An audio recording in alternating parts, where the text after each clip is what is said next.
Kisah Nabi Harun alaihissalam, sang juru bicara yang setia. Nabi Harun alaihissalam merupakan saudara kandung Nabi Musa alaihissalam.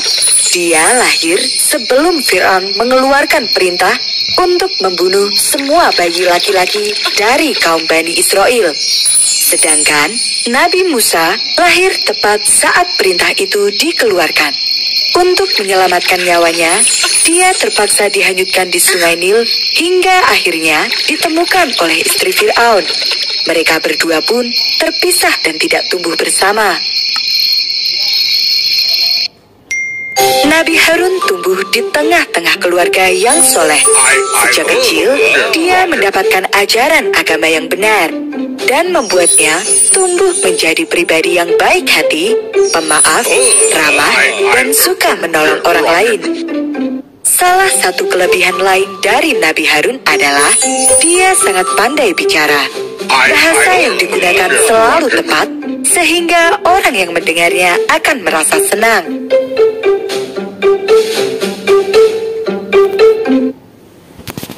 Meskipun Nabi Harun dan Nabi Musa tidak tumbuh bersama, namun ada ikatan yang kuat di antara mereka.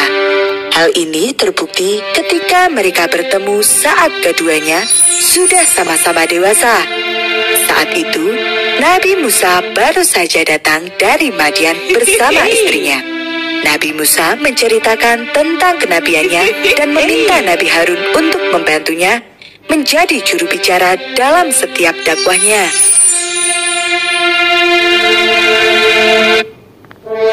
Nabi Musa merasa bahwa dia memiliki kekurangan yang akan menghambat dakwahnya. Dia tidak bisa bicara dengan jelas karena lidahnya pernah terbakar saat masih kecil dulu. Sehingga Nabi Musa pun memohon kepada Allah, "Dan jadikanlah untukku seorang pembantu dari keluargaku, yaitu Harun saudaraku." Maka Allah pun mengabulkan permohonan itu.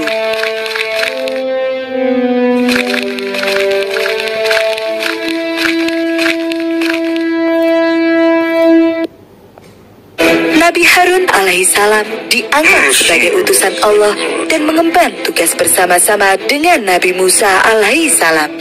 Keduanya berdakwah untuk Fir'aun dan kaumnya. Selama puluhan tahun, Fir'aun memerintah Mesir dengan sangat kejam. Dia juga menganggap dirinya sebagai Tuhan. "Akulah satu-satunya manusia dengan kekuatan paling sempurna. Aku adalah Tuhan yang harus kalian sembah," perintah Fir'aun.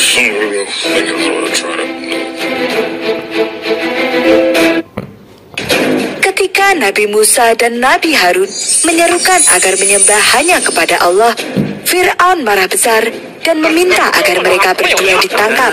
Fir'aun berkata, "Tunjukkan kehebatanmu jika kamu memang utusan Tuhan."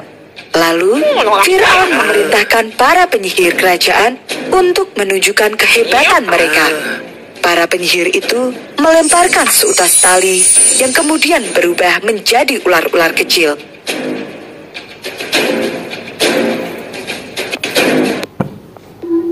Nabi Musa melemparkan tongkatnya. Atas izin Allah, tongkat itu berubah menjadi seekor ular besar yang menelan semua ular-ular kecil itu. Itulah salah satu mukjizat Nabi Musa. Namun, Fir'aun tetap menolak untuk mengakuinya. Kemudian, Nabi Musa menunjukkan tangannya yang bercahaya sangat terang hingga tidak ada yang kuat melihatnya. Setelah peristiwa itu, sikap Fir'aun terhadap Nabi Musa dan para pengikutnya semakin kejam. Dia akan menghukum siapa saja yang berani menentangnya.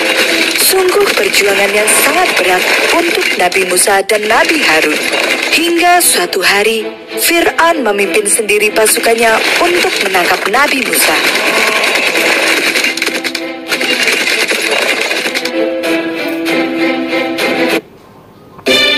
Nabi Musa, Nabi Harun, dan kaum Bani Israel pergi dari Mesir untuk menghindari kekejaman Fir'aun.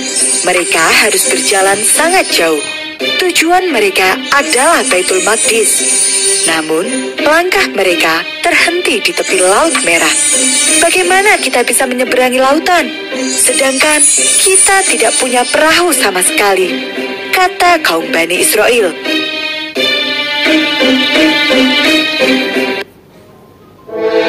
Tiba-tiba saja Nabi Musa memukulkan tongkatnya ke laut, dan atas izin Allah, air laut itu terbelah menjadi dua, menciptakan sebuah jalan bagi mereka. Kaum Bani Israel pun berhasil menyeberang dengan selamat. Sedangkan Fir'aun dan pasukannya yang mengejar di belakang tenggelam oleh air laut itu. Tidak ada satupun dari mereka yang selamat. Kaum Bani Israel menetap selama beberapa waktu di Bukit Sinai. Mereka mendirikan tenda-tenda kecil dan mulai beraktivitas seperti biasanya. Kemudian, Nabi Musa mendapat wahyu dari Allah untuk pergi ke puncak bukit. Maka, Nabi Musa pun menitipkan kaumnya kepada Nabi Harun, meminta agar Nabi Harun senantiasa mendampingi dan menuntun mereka agar tetap di jalan yang benar.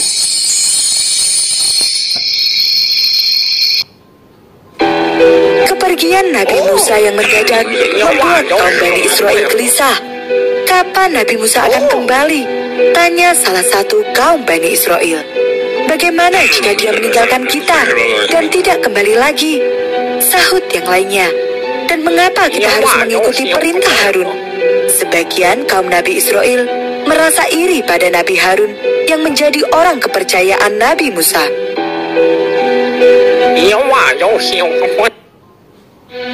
Sedikit demi sedikit, kekacauan mulai muncul.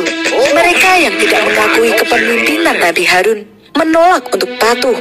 Keadaan ini dimanfaatkan oleh Samiri, salah satu kaum Bani Israel yang dulunya menyembah berhala. Karena Musa tidak ada, apa salahnya jika aku menciptakan Tuhanku lagi? Gemarnya. Dia pun berencana untuk membuat patung berhala lagi.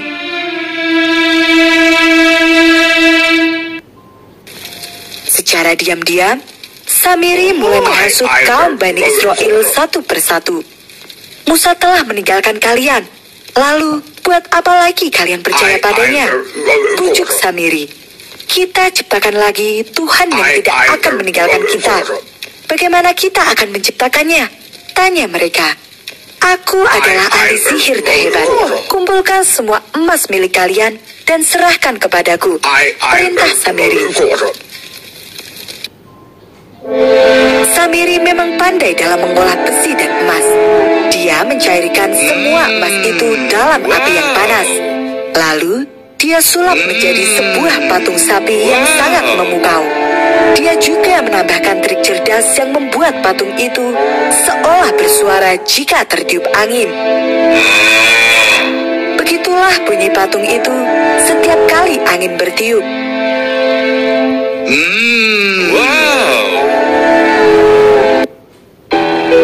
Nabi Harun sudah berusaha mencegah kaumnya membuat patung berhala itu. Dia mengingatkan akan azab dari Allah yang sangat pedih bagi kaum-kaum yang mendustakannya. Umatku, itu adalah cobaan untukmu. Tuhanmu Maha Penyayang, maka ikutilah aku dan taatilah perintahku, seru Nabi Harun kepada kaumnya. Namun, sebagian dari kaum Bani Israel sudah terlanjur kembali ke jalan yang sesat. Astagfirullah. Setiap saat Nabi Harun senantiasa mengingatkan kaumnya. Namun, mereka tetap membangkang. Mereka bahkan berani mengancam Nabi Harun. Engkau bukan Musa. Kami tidak akan berhenti sampai Musa kembali, seru Samiri. Dan jika engkau terus mengganggu, kami akan membunuhmu. Sejak saat itu, Nabi Harun sering mendapatkan perlawanan dan kekerasan dari kaumnya sendiri. Setelah pergi selama 40 hari, Nabi Musa pun kembali lagi kepada kaumnya. Ketika melihat kaumnya telah kembali menyembah berhala, Nabi Musa tidak bisa menahan rasa kecewanya. Sungguh kejahatan yang kamu lakukan saat aku tidak ada. Apakah kamu ingin mempercepat pembalasan Tuhanmu? Bertanya Nabi Musa kepada kaumnya. Nabi Musa meminta Nabi Harun untuk menceritakan semua yang terjadi. Ketika dia mengetahui bahwa semua itu adalah ulah Samiri, Nabi Musa pun memerintahkan agar Samiri ditangkap dan kemudian diusir. Nabi Musa berdoa kepada Allah, "Ya Tuhanku, ampunilah aku dan saudaraku dan masukkan kami ke dalam rahmat-Mu. Engkau adalah yang maha penyayang di antara para penyayang."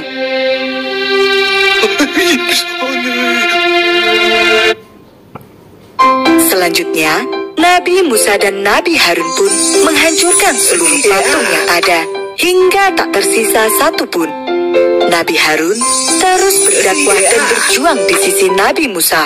Hingga suatu hari, Nabi Harun mendaki sebuah bukit bersama dengan Nabi Musa dan anak laki-lakinya. Saat itulah Nabi Harun meninggal dunia. Beliau meninggal tepat setelah 40 tahun Bani Israel keluar dari Mesir.